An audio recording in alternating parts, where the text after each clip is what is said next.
Hello friends. Media mature के YouTube channel the zero में एक बार फिर आप सभी का हार्दिक स्वागत है। आप देख रहे हैं अपना लोकप्रिय कार्यक्रम अगेंस्ट PACLL। तो आइए साथियों, पिछले वीडियो में हमने 17 धारा तक पढ़ा था। आज 18 धारा देख लेते हैं इसमें क्या है। अब इसमें बताया जा रहा है पावर्स ऑफ डेजिग्नेटेड कोर्ट, यानी नामित न्यायालय के पास क्या क्या अधिकार है। इसमें है कि नामित न्यायालय के पास निम्न दी हुई शक्तियां हैं। पहली शक्ति क्या है? पहला तो वो अप्रूव करेगी कि इसके ऊपर कितनी जो है दे बाकी है, अब कितना इसके ऊपर कर्जा चढ़ा हुआ है। इस चीज को हिंदी में भी देखते हुए चलते हैं। निर्दिष्ट न्यायालय निम्नलिखित शक्तियों का प्रयोग करेगा। अर्थात पहला क्या है?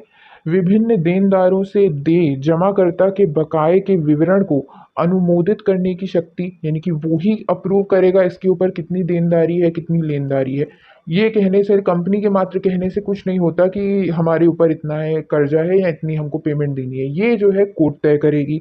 दूसरी शक्ति क्या है? कि जो इसके पास संपत्ति है वो कितनी वैल्यू की है, ये भी कोर्ट तय करेगी। और लास्ट में फाइनल करके लिस्ट बनाएगी कि अब इस निवेशक को इतना इतना इसको पैसा जो है लौटाना है और इतनी इसके ऊपर ड्यू है, बकाया है। यहाँ देख लेते हैं जमाकर्ता की संपत्ति के मूल्य का आकलन करने और जमाकर्ताओं की सूची और उनके संबंधित देय राशि को अंतिम रूप देने की शक्ति, ये जो है कोर्ट के पास है। इसके अलावा जो ये कोर्ट है, ये कॉम्पिटेंट अथॉरिटी को, यानी कि प्राधिकारी को निर्देश दे सकती है कि जो ये डिपॉजिट टेकर है या जो ये कंपनी है, इससे संबंधित कोई भी संपत्ति का ये खसरा नंबर दे करके उसको बोल सकती है कि इसको अपने कब्जे में ले लो, इसको जब्त कर लो, इसको जो है बेच दो या इसको ट्रांसफर कर दो। चाहे पब्लिक ऑक्शन के जरिए यानी सार्वजनिक रूप से इसको बेचो या प्राइवेट निजी तरीके से इसको भेजो। जैसा भी कोर्ट को सही लगेगा वो उस प्रकार से ऑर्डर पास करेगी, उसका संपत्ति का नेचर देखते हुए कि वो किस प्राकृतिक रूप की संपत्ति है, खराब हो सकती है, नहीं हो सकती है, या एक महीना रुक के आगे इसके भाव बढ़ने वाले हैं तो एक महीना रोक के हम इसको बेचें। तो जो भी प्रकार का वो उसको मत लगेगा वैसा वो आदेश पारित कर सकती है, ऐसे दिशा निर्देश दे सकती है। और उस पैसे को बैंक खाते में क्रेडिट करने के लिए बोल सकती है। जो शेड्यूल्ड बैंक खाता खुलेगा इसका अलग से पेमेंट करने के लिए, उसकी बात की गई थी उस खाते में। यहाँ लिखा हुआ है सक्षम प्राधिकारी को जमा लेने वाले या उसके नियंत्रण में किसी भी संपत्ति का कब्जा लेने और सार्वजनिक नीलामी या निजी बिक्री द्वारा बिक्री, हस्तांतरण या वसूली करने के लिए सक्षम प्राधिकारी को निर्देश करने की शक्ति, जैसा कि यह उचित लगता है संपत्ति की प्रकृति और बिक्री आय को उसके बैंक खाते में जमा करना। तो इस प्रकार से ये कर सकते हैं। इसके अलावा जो भी जब्ती के दौरान और बोली लगाने के दौरान उससे प्राधिकारी के जो भी खर्चे हुए उसको भी अप्रूव करने का जिम्मेदारी, जो ये पावर है, ये इस न्यायालय की है। हिंदी में देख लेते हैं जमा लेने वाले की संपत्ति का कब्जा लेने और वसूली के लिए सक्षम प्राधिकारी द्वारा किए जाने वाले आवश्यक व्यय को मंजूरी देने की शक्ति भी इसी न्यायालय की है। इसके आगे देख लेते हैं। इसके अलावा आदेश जारी करने की भी शक्ति इसके पास है कि भाई निवेशक को जो है पूरी पेमेंट करनी है या आधी पेमेंट करनी है।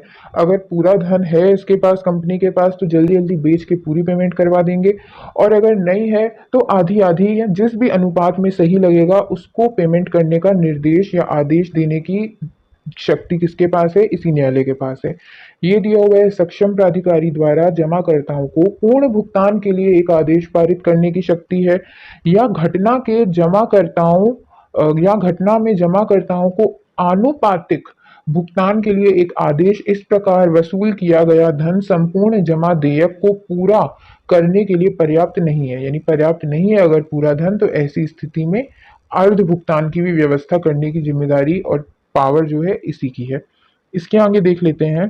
इसके अलावा यदि किसी व्यक्ति विशेष के कारण या व्यक्ति विशेष द्वारा इस अधिनियम का दुरुपयोग करते हुए, इस अधिनियम के प्रावधानों का उल्लंघन करते हुए यदि को किसी भी प्रकार का नुकसान किया जा रहा है या गलत तरीके से लाभ कमाया जा रहा है, तो उसका धन मांगने की, उतने जितना उसने नुकसान किया या जितना उसको गलत तरीके से लाभ प्राप्त हुआ, वो अमाउंट लेने की भी शक्ति इसी के पास है। ये एक नोटिस जारी कर देगी कि इतना पैसा आप यहाँ जमा कराइए, तो इनको कराना पड़ेगा। ये लिखा हुआ है, इस अधिनियम के प्रावधानों के उल्लंघन में किसी भी लेन देन या गतिविधि में शामिल होने में किसी भी व्यक्ति को लोभ या हानि लाभ या हानि को निर्देशित करने की शक्ति, इस तरह के उल्लंघन से किए गए गलत लाभ या हानि के बराबर राशि निकालने के लिए, ये इसकी भी इसके पास शक्ति है।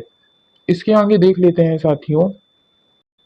इसके अतिरिक्त न्यायालय को जो उचित लगेगा, ये संपत्ति बेचकर निवेशकों का भुगतान देने के लिए उसको लगता है अगर कोई ऑर्डर पास करना चाहिए, तो वो अपनी मत अनुसार वो कर सकते हैं। यहाँ हिंदी में दिया हुआ है, किसी अन्य आदेश को पारित करने की शक्ति जिसे निर्दिष्ट न्यायालय जमा लेने वाले की संपत्ति की वसूली के लिए और ऐसे जमाकर्ता के जमाकर्ताओं को चुकाने के लिए या किसी अन्य मामले का प्रासंगिक मुद्दे पर उचित मानता है।